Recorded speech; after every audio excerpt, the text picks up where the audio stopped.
Assalamualaikum warahmatullahi wabarakatuh. Waalaikumsalam. Innal hamdalillah nahmaduhu wa nasta'inuhu wa nastaghfiruh wa nastahdi wa na'udzu billahi min syururi anfusina wa min sayyiati a'malina may yahdihillahu fala mudhillalah wa may yudlil falan tajida lahu waliyyan mursyida. Asyhadu an la ilaha illallah wahdahu la syarika lahu lahul mulku wa lahul hamdu wa huwa ala kulli syai'in qadir. Wa asyhadu anna Muhammadan abduhu wa rasuluhu la nabiyya ba'dah. Laqad syahidna annahu qad ballagha risalah wa addal amanah wa nasaha lil ummah wa jahada fillahi haqqa jihadi wa tarakana ala mahajjatil bayda lailuha kanahariha la yazighu anha illa halik. Allahumma salli wa sallim ala sayyidil mursalin imamil muttaqin qaidil mujahidin nabiyina Muhammadin wa ala alihi wa sahbihi wa man tabi'ahum bi ihsanin ila yaumiddin. Faqad qala Allah ta'ala fil Qur'anil Karim, a'udzu billahi minasyaitonir rajim. Bismillahirrahmanirrahim. Wa la taqtulu anfusakum innallaha kana bikum rahima wa may yaf'al dzalika 'udwanan wa zulman fasawfa nuslihi nara wa kana dzalika 'ala Allahi yasira. Wa qala Rasulullah sallallahu alaihi wasallam, kana fi man kana qablahum rajulun bihi jarhun fajaza'a fa akhadha sikinan fahadza biha yadahu fama raqa'a dama hatta mata. Sadaqallahul azim wa sadaqa rasuluhu nabil karim wa nahnu ala dzalika minasyahidin asyakirin. Amma ba'du. Hadirin ikhwati iman yang dirahmati Allah Subhanahu wa taala, marilah sama-sama kita panjatkan puji dan syukur kehadirat Allah Subhanahu wa taala. Dengan limpahan nikmatnya, hidayah dan inayah Allah Subhanahu wa taala, pada pagi hari ini Allah Subhanahu wa taala perkenankan kita semua untuk dapat melaksanakan kewajiban kita kepada Allah Subhanahu wa taala, yaitu salat subuh berjamaah. Mudah-mudahan Allah Subhanahu wa taala menerima salat kita, Allah Subhanahu wa taala mengabulkan doa kita semua. Salawat dan salam semoga selalu tercurahkan kepada Nabi kita Nabi Muhammad sallallahu alaihi wasallam. Hadirin ikhwati iman yang dirahmati Allah Subhanahu wa taala. Kita juga bersyukur kepada Allah Subhanahu wa taala pada hari ini, di hari yang sangat dimuliakan oleh Allah Subhanahu wa taala. Pada tanggal 9 Zulhijjah, Allah perkenankan kita semua untuk dapat kembali melanjutkan kajian kita, kajian yang kita ambil dari salah satu karya besar ulama kita Al-Imam Az-Zahabi dalam kitabnya Al-Kabair, dosa-dosa besar. Mudah-mudahan Allah Subhanahu wa taala senantiasa meluaskan ilmu kepada kita semua dan memudahkan untuk mengamalkannya. Allahumma inna nas'aluka fahman nabiyyin wa hifdzal mursalin wal malaikatal muqarrabin. Allahumma aghnina bil ilmi wa zainna bil hilmi wa akrimna bit taqwa wa jamilna bil afiyah. Allahumma anfa'na bima 'allamtana wa 'allimna ma yanfa'una wa zidna ilman. Allahumma inna na'udzubika min ilmin la yanfa' wa min qalbin la yakhsha' wa min nafsin la tashba' wa min du'ain la yustajab. Allahumma inna na'udzubika min an nusyrika bika syai'an na'lamu wa nastaghfiruka lima la na'lamu. Allahumma amin. Hadirin dan hadirat yang dirahmati Allah Subhanahu wa taala, kita sudah membahas dosa-dosa besar yang ke-28, Al-Kabirah As-Saminata wal Ishrud, dosa besar yang ke-28 tentang aklul haram wa tanawuluhu ala ayyi wajhin kana. Mengkonsumsi barang yang haram dari sudut atau jalan manapun juga. Selanjutnya pada pagi hari ini insya Allah kita akan bahas dua dosa besar. Yang pertama adalah disebutkan oleh Imam Az-Zahabi dalam kitab Al-Kabair, Al-Kabiratu At-Tasi'atu wal Ishrud, dosa besar ke-29. An yaktulal insanu nafsahu, seseorang membunuh dirinya sendiri. Atau bahasa simpelnya, dosa besar ke-29 adalah bunuh diri. Bunuh diri. Bagi seorang muslim, bunuh diri ini sesuatu yang diharamkan dalam Islam. Hal tersebut sebagaimana disampaikan oleh Allah Subhanahu wa taala dalam firman-Nya, A'udzubillahi minasyaitonirrajim. Wala taqtulu anfusakum innallaha kana bikum rahimah. Dan janganlah kalian membunuh jiwa-jiwa kalian, membunuh diri-diri kalian. Innallaha kana bikum rahimah. Sesungguhnya Allah Subhanahu wa taala dengan kalian itu rahimah, sangat menyayangi atau sangat penyayang, sangat mengasihi. Ini kalimat yang disampaikan oleh Allah Subhanahu wa taala begitu indah. Ketika Allah mengatakan jangan bunuh diri, Allah itu penyayang. Kebanyakan orang yang melakukan bunuh diri itu menganggap bahwa sudah ada tidak jalan lain dalam menghadapi masalahnya. Mentok sudah, nggak ada solusinya. Ke sini nggak bisa, ke situ nggak bisa. Maka solusinya, jalan satu-satunya adalah bunuh diri. Sehingga menganggap bunuh diri itu adalah sebagai sebuah solusi. Padahal dalam Islam, bunuh diri atau kematian itu bukan akhir segalanya. Justru kematian itu adalah awal dari kehidupan yang sesungguhnya. Jadi kehidupan kita di dunia ini sementara. Begitu mati, wafat, diambil oleh Allah Subhanahu wa taala, maka itulah awal. Sehingga kalimatnya kalau kita lihat dalam Al-Qur'an, ketika seseorang itu diwafatkan oleh Allah Subhanahu wa taala, sesungguhnya dia kembali. Bahkan kita juga kalau dalam mengumumkan atau bahasa-bahasa dalam kalimat kita di sehari-hari di antara kita, telah pulang ke rahmatullah. Kalimatnya pulang. Kalimat telah pulang ke rahmatullah. Bukan telah pergi, tapi telah kembali. Artinya ikhwati iman yang dirahmati Allah Subhanahu wa taala, bahwa ketika seseorang mati, maka itu adalah awal kehidupan yang sesungguhnya. Ia diwafatkan oleh Allah Subhanahu wa taala untuk kemudian menerima, mendapatkan apa yang sudah dilakukan selama ia ada di dunia. Sehingga bagi seorang muslim, kalau memahami bahwa kematian itu adalah bukan sebuah akhir, justru sebuah awal, justru yang ada adalah mempersiapkan bagaimana agar bisa wafat dengan husnul khotimah. Mudah-mudahan kita semua yang hadir di sini, keluarga kita diwafatkan Allah dalam keadaan husnul khotimah. Amin. Ya Rabbal Alamin.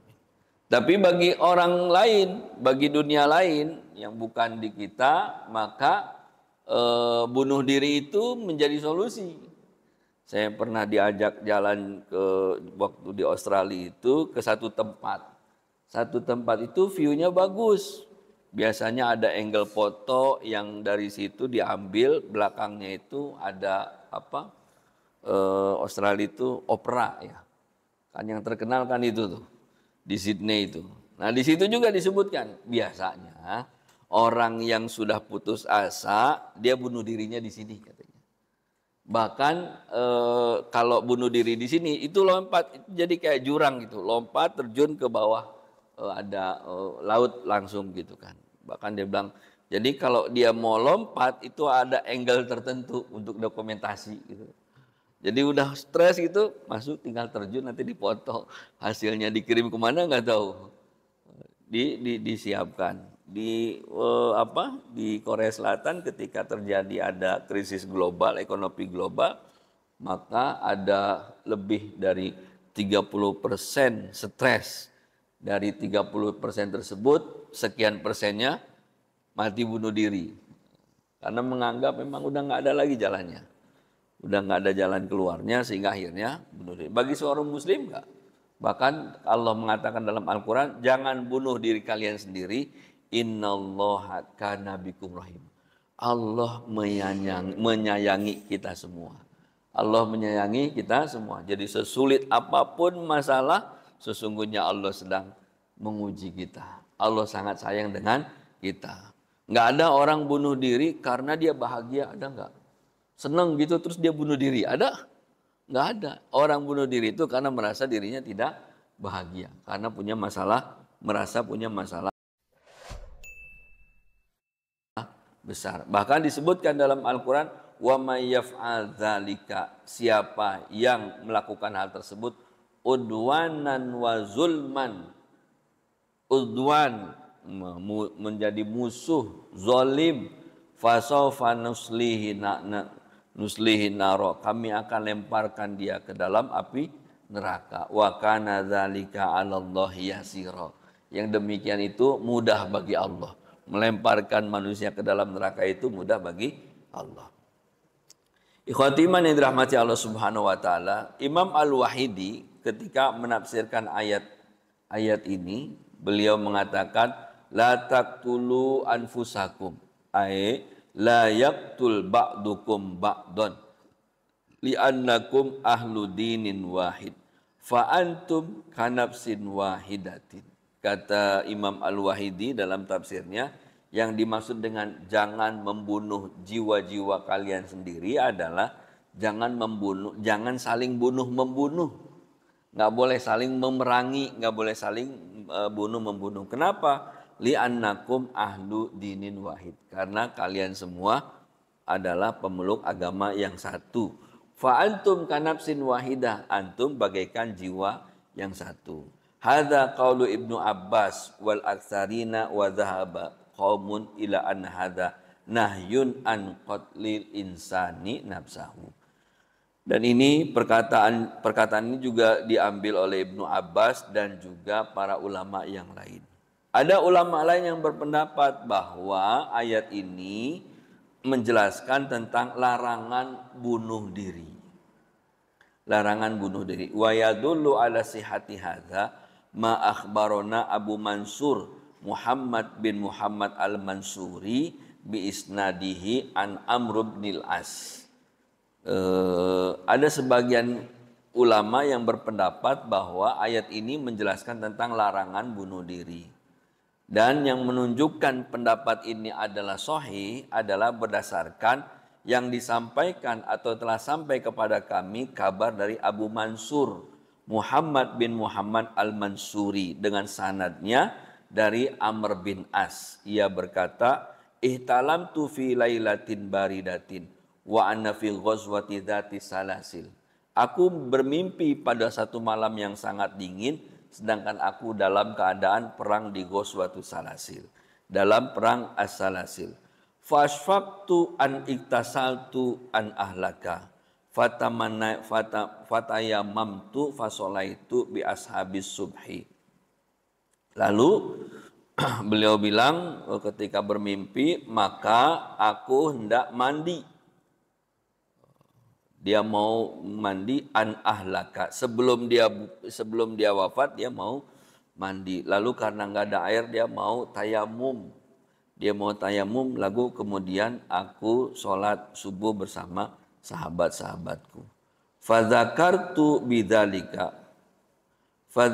bidzalika lin Nabi sallallahu alaihi wasallam faqala ya Amr shallaita bi ashabika wa anta junub. Jadi beliau mimpinya ini mimpi basah. Mimpi basah, lalu begitu mau mandi maka nggak ada air, lalu dia tayamum. Lalu kata Nabi, wahai Amr, engkau mau sholat bersama sahabat-sahabat engkau, sedangkan engkau dalam keadaan junub. Bagaimana bisa terjadi seperti itu? Mau sholat tapi junub. Lalu diceritakanlah, aku menceritakan fa akhbartu alladzi mana'ani minal iktisali faqultu inni sami'tu Allahu ta'ala la taqtulu anfusakum innallaha kana bikum rahimah. Karena sangat dingin itu dia nggak jadi mandi. Karena nggak jadi mandi dia tayamum. Karena lalu mau sholat subuh. Kata Nabi, kenapa engkau nggak mandi padahal engkau dalam keadaan junub? Kenapa langsung sholat? Maka dia membaca ayat ini. Wahai Rasulullah, dalam Al-Quran kan disebutkan, jangan bunuh diri kalian sendiri karena dingin. Kalau mandi di musim dingin itu, kalau musim dingin kan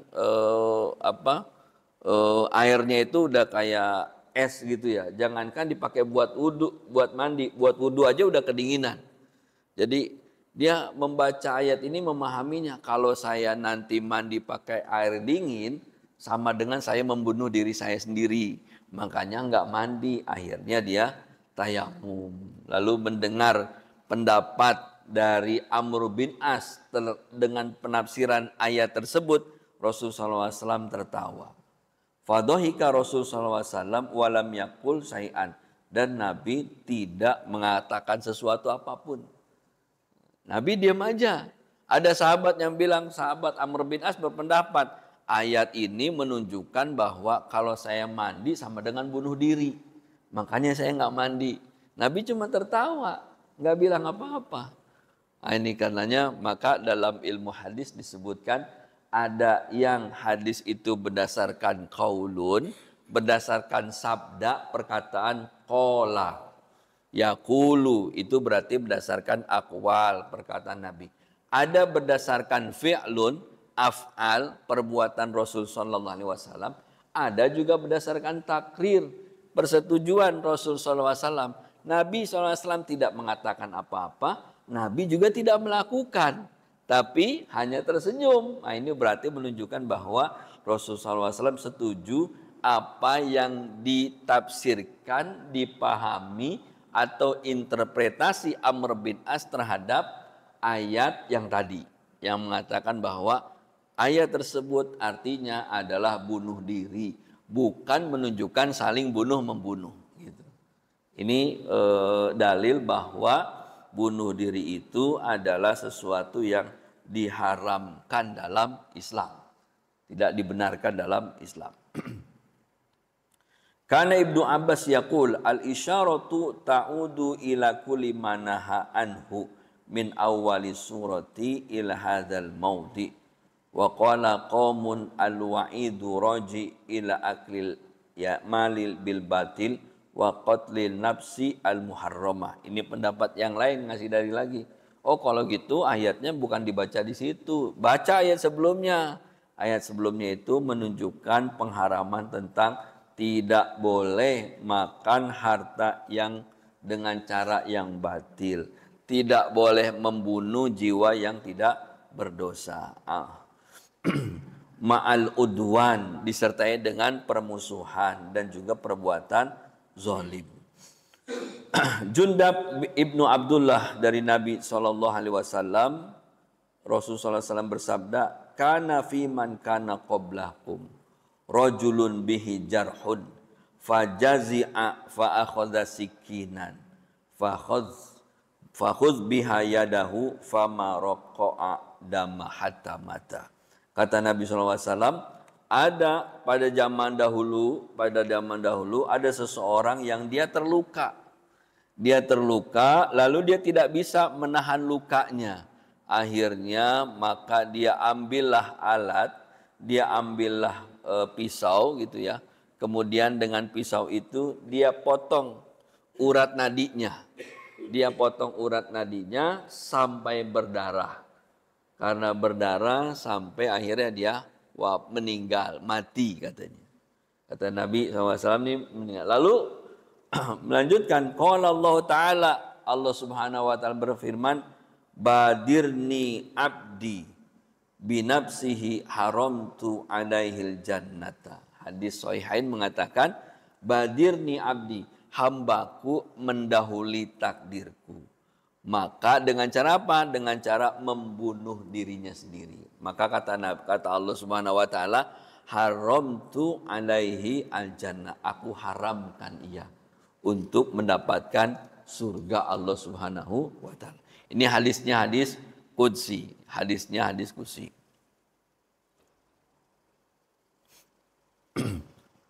Ikhwatu iman yang dirahmati Allah Subhanahu wa taala,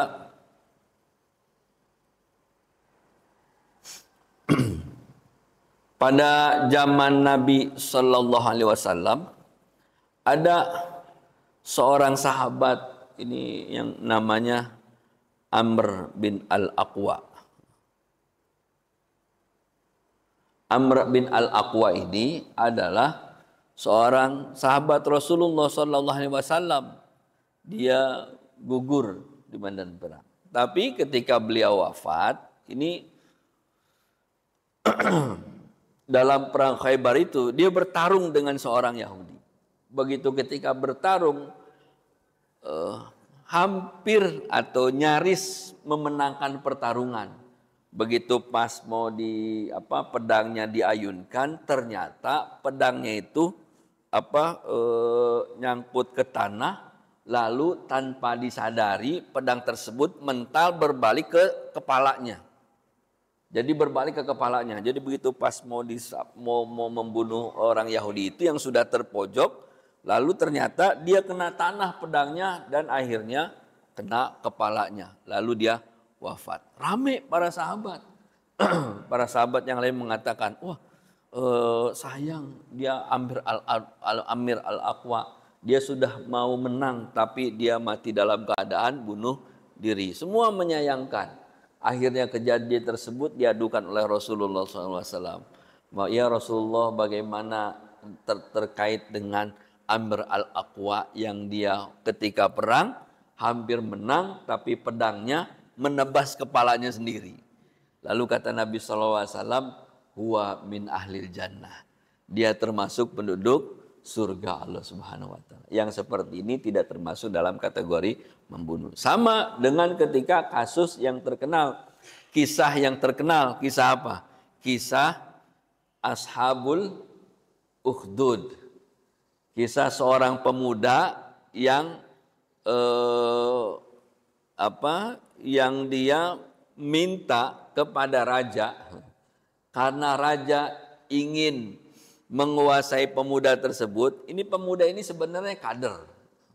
Dikader oleh raja untuk menjadi menjadi penasehat agamanya.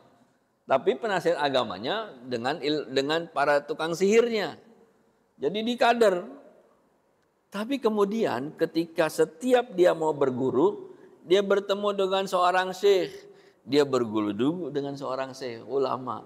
Belajar ngaji, habis belajar ngaji baru ketemu sama gurunya yang ada di kerajaan, balik lagi ke pengajian, dan begitu seterusnya. Begitu seterusnya sampai akhirnya dia ketahuan bahwa dia sudah melanggar apa yang jadi ketetapan raja. Akhirnya mau dibunuh, diasingkan di tengah hutan, ditutup dalam peti, tapi akhirnya dia bisa balik lagi ke kerajaan. Heran, kok bisa balik lagi di atas hutan, di dalam hutan, di tengah gunung. Kalau gitu lemparkan ke laut. Begitu dilemparkan ke laut, balik lagi dalam keadaan sehat walafiat, tidak ada kekurangan apapun. Sampai akhirnya sang pemuda mengatakan, kalau engkau mau membunuh saya, kumpulkan semua rakyat. Kumpulkan. Lalu ambil panah dan busurnya. Sebelum Anda memanahku, maka katakan dengan suara yang lantang, Bismillahi Rabbi hadzal ghulam.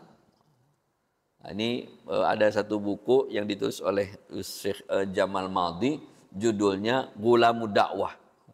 Seorang pemuda yang pendakwah. Jadi sebut nama sebelum panah, sebut nama Bismillahi Rabbi hadzal ghulam. Dengan nama Allah, Rabbnya pemuda ini. Akhirnya begitu dicabut, dilempar panahnya, pas tepat kena jantungnya. Lalu setelah itu pun dia wafat. Nah, ini tidak termasuk dalam kategori apa? Bunuh diri. Ini juga yang dijadikan dalil oleh para ulama aksi istishhad. yang dikenal dengan orang bilang bom bunuh diri. Nah, ini untuk ada satu buku judulnya Al-Istishhadu fi Nizam Asy'ari. Dalilnya Rob hadzal gulam. Akhirnya begitu terbunuh kena panah, wafat, maka seketika itu rakyat juga akhirnya masuk Islam secara berbondong-bondong. Terkejut raja, gara-gara pemuda ini banyak yang masuk Islam. Akhirnya digalilah parit yang paling dengan jumlah yang paling besar. Dimasukkan kayu bakar di dalam lubang tersebut. Siapa saja yang tidak mau berpindah ke agamanya, maka dimasukkan didorong untuk dibakar hidup-hidup. Sampai akhirnya ada seorang ibu yang dia mau loncat ragu sambil menggendong anaknya. Lalu anaknya justru berkata, "Ya Ummah, wahai ibunda, enggak usah ragu." Akhirnya masuklah ibu tersebut, dan ini diabadikan kisahnya oleh Allah dalam surat apa? Surat Al-Buruj, ya, betul ya? Surat Al-Buruj, nanti kalau ditafsirnya bisa ketemu dengan ayat. Ini tidak termasuk dalam kategori bunuh diri. Jadi yang bunuh diri itu yang memang dia sudah putus asa. Disebutkan dalam hadis Nabi SAW, man qatala nafsahu bihadidatin fahadidatu fi yadihi yatawajja biha fi batnihi fi nari jahannama khalidan fiha abada. Siapa saja membunuh dirinya dengan bajak yang ada di tangannya, lalu pisau atau pedang tersebut dia tancapkan ke dalam perutnya, maka ia ada dalam neraka jahanam kekal selama-lamanya. Man qatala nafsahu bisammin fasammau fi yadihi yatahassau fi nari jahannam khalidan mukhlidan fiha abada. Siapa yang membunuh dirinya dengan cara apa? Dengan cara meminum racun, lalu racun itu membuatnya mati, maka dia akan ada di neraka jahanam selama-lamanya. Siapa yang nazala min jabalin faqatala nafsahu fahuwa yanzilu fi nari jahannam khalidan fiha abada. Hadis sahihain. Siapa yang lompat dari gunung, lompat dari atas, lalu dia bunuh dirinya sendiri, maka akan ada dalam neraka jahanam. Racunnya udah disiapin, ternyata nggak mati. Nah, ini malah repot. Ada yang berusaha bunuh diri, Pak. Bunuh diri, lompat dari lantai 2. Begitu pas jatuh, ternyata nggak mati. Akhirnya masuk rumah sakit. Begitu masuk rumah sakit, harus dioperasi. Dan kata pihak rumah sakit, ini tidak di-cover oleh BPJS. Biayanya lebih dari 30 juta. Lompat dari lantai 2. Orang tuanya sibuk mengcover. Ternyata orang tuanya juga baru pulang dari rumah sakit. Rame jadinya. Karena merasa tadi. Dan fenomena ini sekarang yang terkaitan bunuh diri udah mulai masuk ke remaja. Bapak-bapak pernah dengar cerita di informasi berita, ada seorang anak SMP atau SMA lompat dari sekolahan, lantai 3 atau lantai 4. Sebelum dia terjun lompat dari atas, dia tulis surat ke temannya tentang bagaimana cerita dia. Disebutkan, saya titip salam buat si A, si B, karena kenapa dia bunuh diri. Di sekolahan. Ada lagi fenomena anak yang dia punya imajinasi dari hasil main gadgetnya. Imajinasinya apa? Kalau misalnya udah terpojok, mati aja dulu, nanti kita restart lagi, nanti hidup lagi. Itu gadget, dan itu nyata, Pak. Saya pernah bertemu dengan orang tuanya, dan dia cerita, saya mau bunuh diri aja, kan nanti bisa di-restart lagi, katanya, bisa hidup lagi. Karena mikirnya kali begitu habis lompat, dia hidup lagi gitu. Nggak sesuai. Nah, ini fenomena zaman sekarang.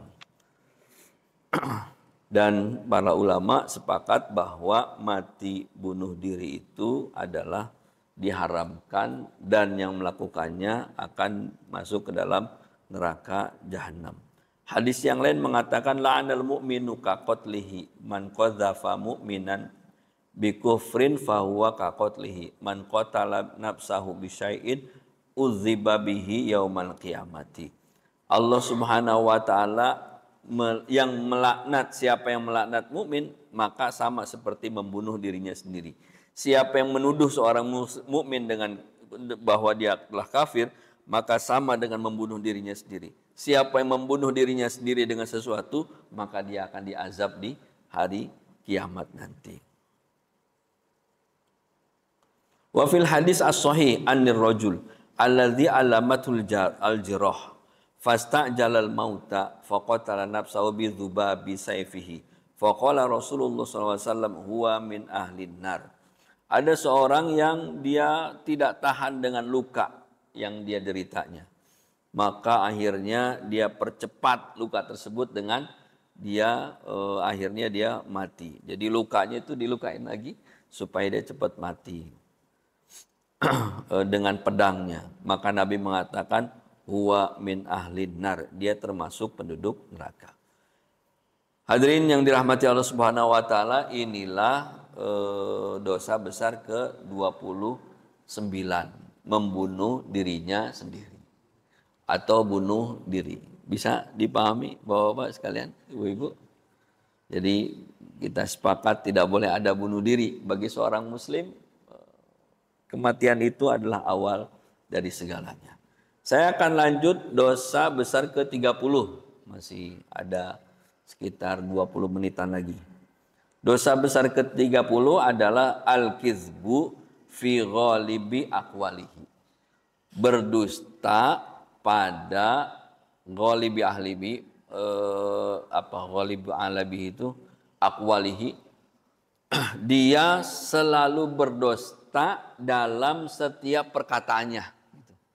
Jadi kalau dusta doang udah jelas, dusta aja itu udah dosa besar. Ini al-kizbu fi ghalibi aqwalihi. Jadi kebanyakan dari perkataannya itu isinya adalah bohong.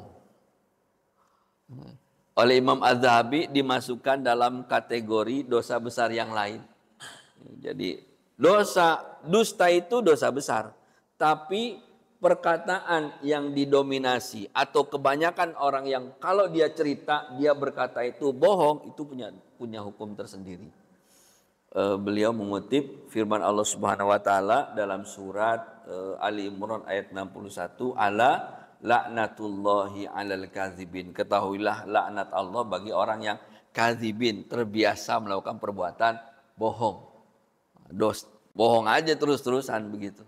Bahkan dalam surat surat Az-Zariyat, kutilal kharrasun, maka dibunuhlah atau terkutuklah orang-orang kharrasun al-kadzibun, orang yang sehari-harinya melakukan perbuatan bohong, perkataan bohong. Innallaha la yahdi man huwa musrifun kadzdzab. Allah tidak akan memberikan hidayah bagi siapa saja yang melebihi batas dan para pendusta. Imam Az-Zahabi menjelaskan banyak hadis tentang dosa besar ini. Tentang orang yang terbiasa melakukan perbuatan bohong atau dusta, atau perkataannya itu kebanyakan bohongnya dibandingkan benernya. Banyakan bohongnya dibandingkan benernya. Ada banyak hadis disebutkan, saya akan bacakan beberapa hadis. Yang pertama adalah Sahihain, diriwayatkan dalam Bukhari dan Muslim dari Ibnu Mas'ud. Rasulullah SAW bersabda, inna sidqa yahdi ilal birri wa innal birra yahdi ilal jannati wa ma yazalu rajulu yasduqu wa yataharra sidqa hatta yaktuba indallahi siddiqan. Sesungguhnya jujur itu akan membawa seseorang kepada kebenaran. Benar itu akan membawa seseorang kepada surga. Seseorang itu apabila dia benar dan terbiasa untuk melakukan kebenaran, as-sidqa diartikan benar, ada juga menerjemahkan as-sidqa itu jujur. Jujur itu dapat membawa seseorang kepada al-birra. Birra itu kebaikan. Kebaikan membawa pada surga. Orang yang terbiasa melakukan jujur, maka dia akan dicatat oleh Allah sebagai orang yang jujur. Ya innal kizba yahdi ilal fujur. Sebaliknya, bohong, dusta itu akan menyebabkan perbuatan dosa. Dosa itu akan menyebabkan dia masuk ke dalam neraka. Seseorang yang hari-harinya dia berdusta terus-menerus, maka dicatat oleh Allah sebagai pendusta. Orang yang bohong terus-terusan dicatat. Allah yang nyatat, ini orang tukang bohong. Kalau yang jujur sebaliknya dicatat sebagai orang yang jujur. Dalam hadis sahihain juga disebutkan ayatul munafiki salasun. Tanda-tanda orang munafik itu ada 3. Yang pertama, wa in shalla wa shoma wa zama annahu muslim. Tanda orang munafik itu ada 3. Walaupun dia sholat, dia puasa, dan dia mengaku dirinya muslim. Yang pertama, idza haddatsa kadzaba. Kalau dia berkata, dia dusta. Wa idza wa'ada akhlafa. Kalau dia janji, tidak ditepati. Wa idza tumina khana. Kalau dia diamanahi, maka dia berkhianat. 3 tuh. Dan kita sebagai seorang muslim tidak boleh mengatakan seseorang itu, ini munafik, ini nifak nih, itu orang munafik tuh. Walaupun dia suka bohong, walaupun janjinya nggak pernah ditepati, walaupun diamanahi dia khianat, tapi nggak bisa dikatakan, ini orang munafik. Cuma kita hanya bisa mengatakan ada tanda-tanda munafik dalam dirinya, gitu aja. Tanda-tanda munafik dalam dirinya. Kalau dia berkata, dia bohong. Kalau dia janji nggak ditepati. Kalau dia diamanahi maka dia khianat. Yang repotnya adalah kalau ada orang yang tahu kalau dia berkata suka bohong, janjinya nggak ditepati, amanah khianat masih dipercaya. Itu kan yang repot tuh. Gimana ceritanya masih bisa dipercaya? Jelas-jelas suka bohong masih dipercaya juga. Itu yang berbahaya sebenarnya. Jadi sebenarnya yang nggak tahu ini siapa gitu kan yang Rasulullah SAW juga bersabda dalam hadisnya, arba'un man kunna fihi munafiqun khalisun. Ada 4 yang siapa saja ada keempat hal tersebut, maka dia seorang munafik sejati. Munafik sejati. Man kana fi khoslatun kana fi khoslatun minan nifaq hatta yada'ha. Idza tumina khan, apabila diamanahi dia berkhianat. Idza ahada ghodaro, kalau janji enggak ditepati. Idza khosoma fajaro, kalau dia dia bercanda dia musuhi. Sahih Bukhari mengatakan hadis mimpi Nabi SAW. Fa'ataina ala rajulun mutajun liqafahu. Jadi ada Nabi, ini hadisnya ketika Nabi bermimpi, Nabi dipertemukan mendatangi seseorang yang sedang berbaring. Dia sedang berbaring. Lalu ada lagi orang yang lain, dia membawa pengait dari besi, yang pengait itu masuk ke dalam mulutnya, ditarik sampai belakang tengkuknya. Sudah ditarik sampai belakang tengkuknya, ditarik lagi sampai ke atas matanya. Kalau sebelah pipinya, sebelah kiri ini terluka, maka dia pindah ke sebelah kanan. Ditarik lagi sampai ke belakang. Kalau sudah ini terluka, naik lagi ke atas. Dan begitu seterusnya. Kondisi atau keadaan di neraka jahanam nanti. Sehingga Rasulullah SAW bertanya kepada malaikat Jibril, ya Jibril, siapa itu? Kenapa sampai segitu dahsyatnya siksa yang dia terima? Lalu kata malaikat Jibril mengatakan, innahu kana yaghdu min baitihi fayakdzibul kizbah tablughul afaq. Dia itu setiap dia keluar dari rumahnya, dia bohong yang dustanya itu sampai semesta alam. Al-afaq itu semesta alam itu dia dustai semuanya. Sedunia dia bohongin gitu. Dalam hadisnya. Akhirnya maka ditarik sisanya seperti itu. Salah satun la yukallimullahu wa la yanzuru ilaihim yaumal qiyamah wa la yuzakkihim wa lahum azabun alim. Ada 3 kelompok orang yang tidak akan diajak bicara oleh Allah. Allah tidak mau melihatnya pada hari kiamat. Dan Allah tidak akan mensucikannya. Dan mereka mendapatkan azab yang pedih dari Allah Subhanahu wa ta'ala. Yang pertama, syaikhun zanin. Orang tua yang berzina. Malikun kadzab. Penguasa yang dusta. Pendusta, bukan dusta. Kalau kadzib, sekali bohongnya. Kadzab, predikatnya udah.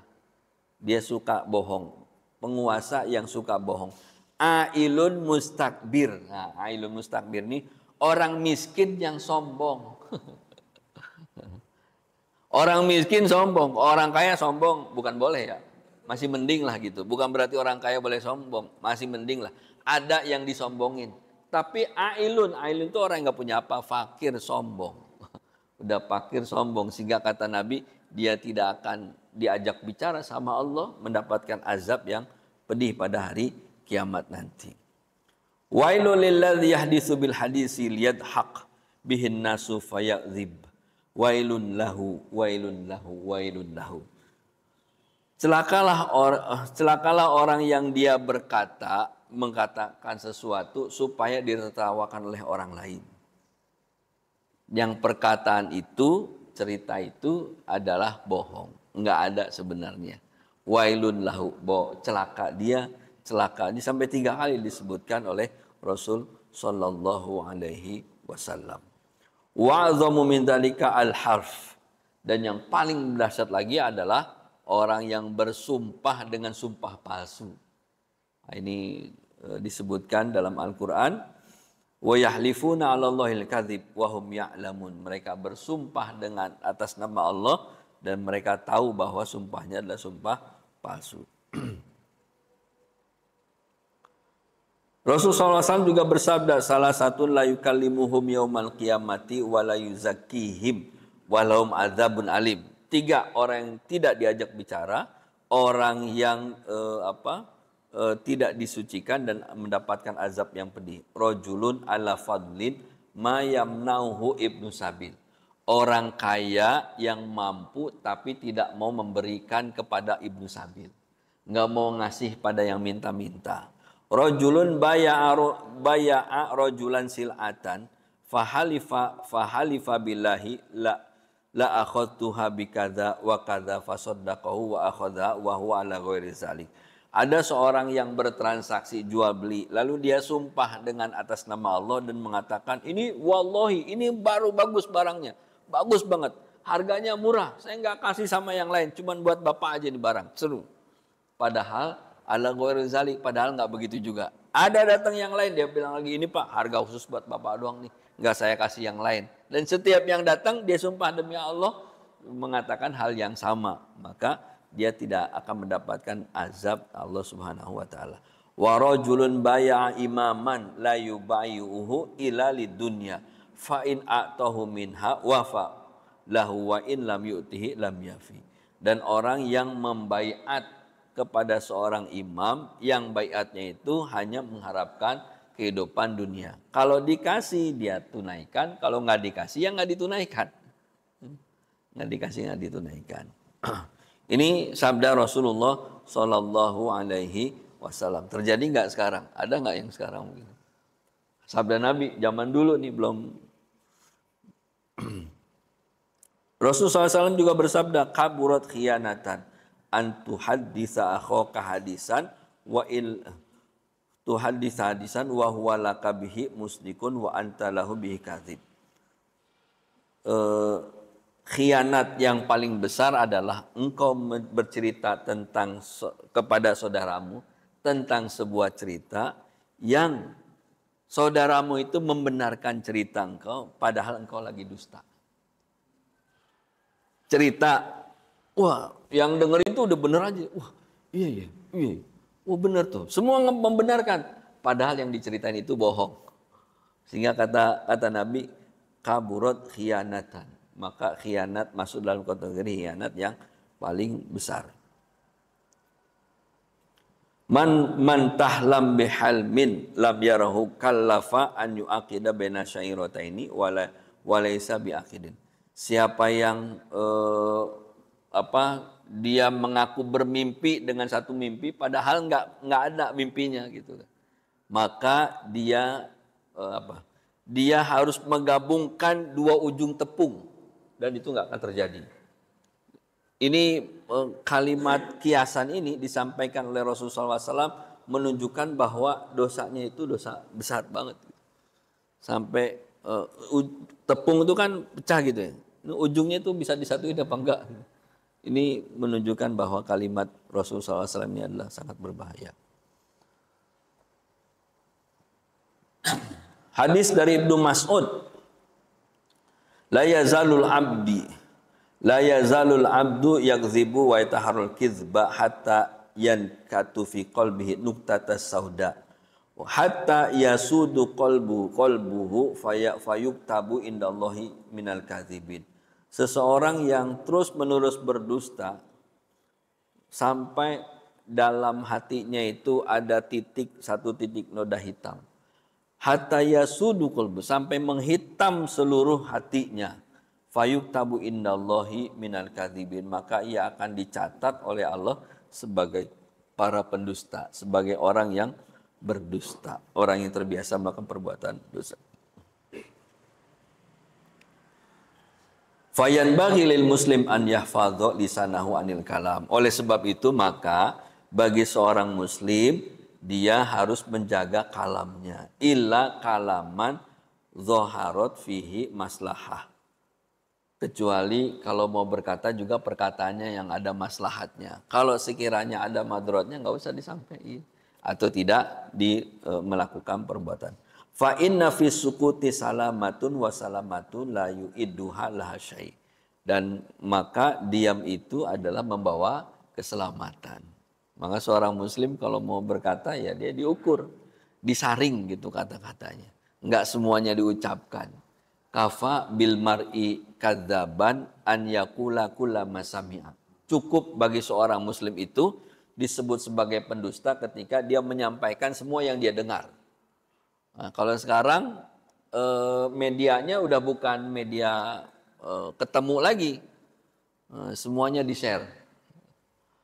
Udah sama nggak? Bisa masuk dalam kategori sama menyampaikan informasi yang tidak sesungguhnya, atau sekarang terkenal dengan kalimat hoax ya. Dalam satu hadis disebutkan suruk jam berapa sudah suruk? Jam 6.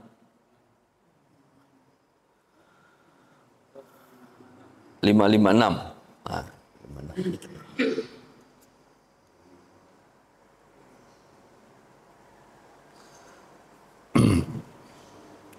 Di dalam kitab Al-Muwatta Al-Imam Malik, riwayat Bilal bin Haris Al-Mazni, Rasulullah SAW bersabda, Inna rajula layatakallamu bil kalimati min ridwanillahi ta'ala ma kana yadhunnu an tablugha ma balagot yuktabu yaktubullahu ta'ala biha lahu ridwanun ila yaumin yalqahu. Sesungguhnya seseorang yang dia berkata dengan satu kalimat, dengan kalimat yang kalimat tersebut diridhoi oleh Allah Subhanahu wa taala. Kana yadhunnu an tablugha, yang kalimat tersebut membuat dia kalimat itu kalimat yang diridhoi oleh Allah Subhanahu wa taala, yang dia tidak menyangka bahwa kalimat itu akan sampai. Jadi enggak diukur dikata kalimat yang bagus-bagus aja, maka Allah akan catat baginya ridho Allah sampai dia bertemu dengan Allah Subhanahu wa taala. Sampai hari kiamat nanti. Wa inna rajula la yatakallamu bil kalimatin min sukhtillahi ta'ala makana yadhunnu an tablugha ma balagat yaktubullahu biha sukhtun ila yaumil yalqa. Sebaliknya orang yang berkata dengan kalimat yang dibenci oleh Allah, tidak disukai oleh Allah, dan dia nggak nyangka ternyata itu diabadikan oleh Subhanahu wa taala, dan dia akan dicatat sebagai orang yang mendapatkan murka Allah Subhanahu wa taala sampai pada hari kiamat nanti. Dan hadisnya banyak yang menjelaskan hal tersebut. Wasu'ila ba'duhum. Sebagian orang soleh ditanya, orang-orang soleh itu ditanya, kam wajadta fi ibni Adam minal uyub. Berapa banyak yang kau dapati dalam satu orang manusia itu aib-aib. Kalau kita lihat orang, kira-kira ada berapa aib yang dia miliki, gitu kalau diterjemahin. Lalu orang soleh tersebut mengatakan, hiya aksar min antuhso. Dia lebih banyak dari yang akan dihitung. Ini banyak banget. Waladhi ahsaitu samaniyata alafi aiban. Yang sudah aku hitung sekitar samaniyata alaf. 8.000 aib. Yang dihitung 8.000 aib. Wa wajadtu khoslatan in istamalaha sataratil uyubakulaha. Dan aku mendapatkan ada satu bagian yang jika dia melakukan maka 8.000 itu akan tertutup. Apa perbuatan itu? Hifdzul lisan, menjaga lisan. Menjaga lisan, atau sekarang menjaga jempol sama supaya nggak ngeser-ngeser yang nggak bermanfaat gitu. Jadi ini menurut su'ila ba'duhum sebagian mereka, maksudnya Imam Zahabi mengatakan orang soleh gitu kan. Imam Az-Zahabi kadang banyak menyebutkan hikayat, mengutip kalimat-kalimat orang-orang soleh, sehingga beliau cukup menyebutkan su'ila ba'duhum, sebagian mereka ditanya, kalau manusia itu kira-kira aibnya ada berapa? Lebih banyak dari yang dihitung. Yang saya hitung aja ada 8.000. Berapa aja gitu. Tapi ada satu amal yang kalau dia lakukan maka tertutuplah 8.000 lebih dari aibnya. Apa itu? Hifzu al-lisan, menjaga lisan. Sehingga Bapak sekalian yang dirahmati Allah Subhanahu wa taala, hadirin ikhwan dan akhwat, Bapak Ibu semua yang dirahmati Allah Subhanahu wa taala, dengan hifzul lisan ini maka kita akan terjaga dari perbuatan bohong. Dalam hadis juga disebutkan ketika Rasulullah Shallallahu Alaihi Wasallam ditanya, ayyul muslimina afdol, muslim mana yang paling utama? Maka Nabi SAW menjawab, man salimal muslimuna min lisanihi wa yadihi. Siapa saja yang dapat menyelamatkan muslim lainnya bil lisanihi, dengan lisannya dan juga dengan tangannya. Jadi kita bisa menyelamatkan sesama muslim dengan cara menjaga lisan. Menjaga lisan kita. Jangan sampai ada perkataan-perkataan yang membuat saudara kita tidak nyaman.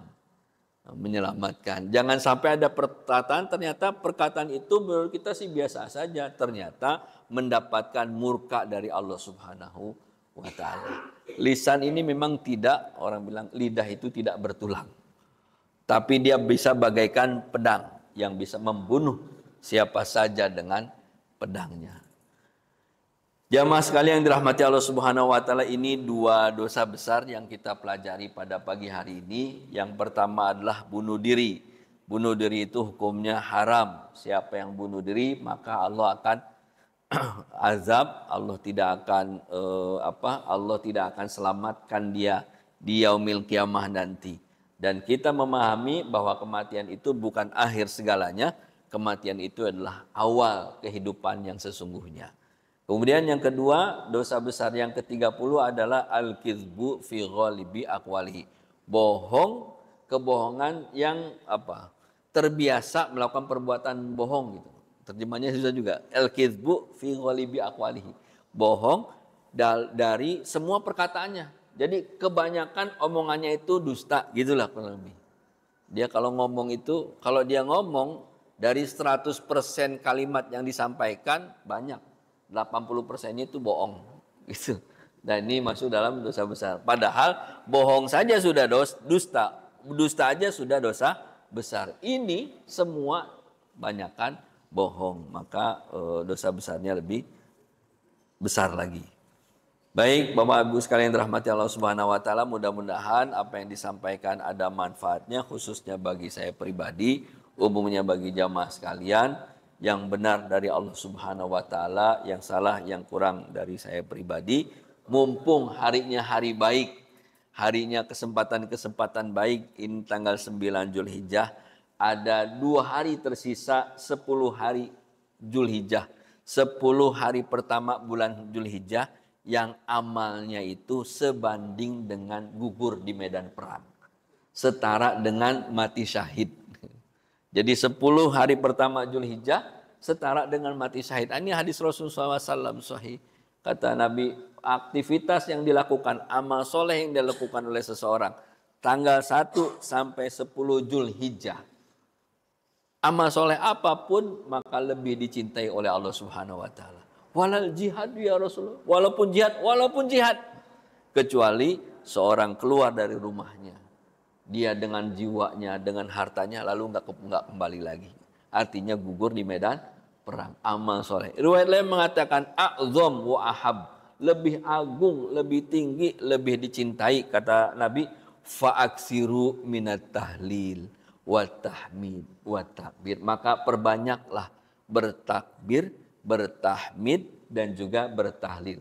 La ilaha illallah, alhamdulillah dan juga Allahu akbar. Kalimatnya faksiru. Berapa jumlahnya? Faksiru sebanyak-banyaknya. Maka kalimat tersebut lebih mulia, lebih agung, lebih dicintai oleh Allah Subhanahu. Masih ada 2 hari Bapak-bapak sekalian, masih ada 2 hari kesempatannya. Mudah-mudahan Allah memberikan taufik dan hidayahnya kepada kita semua untuk melakukan amal soleh tersebut. Demikian yang dapat saya sampaikan. Mari sama-sama, cukup ya, kita tutup pengajian kita dengan sama-sama membaca lafaz hamdalah, alhamdulillahirabbil alamin, dan doa penutup majelis. Subhanakallahumma bihamdik asyhadu an la ilaha illa anta astaghfiruka wa atubu ilaik. Wallahu a'lam bishawab. Wa sallallahu ala sayyidina Muhammadin wa ala alihi wa sahbihi wasallam. Wassalamualaikum warahmatullahi wabarakatuh.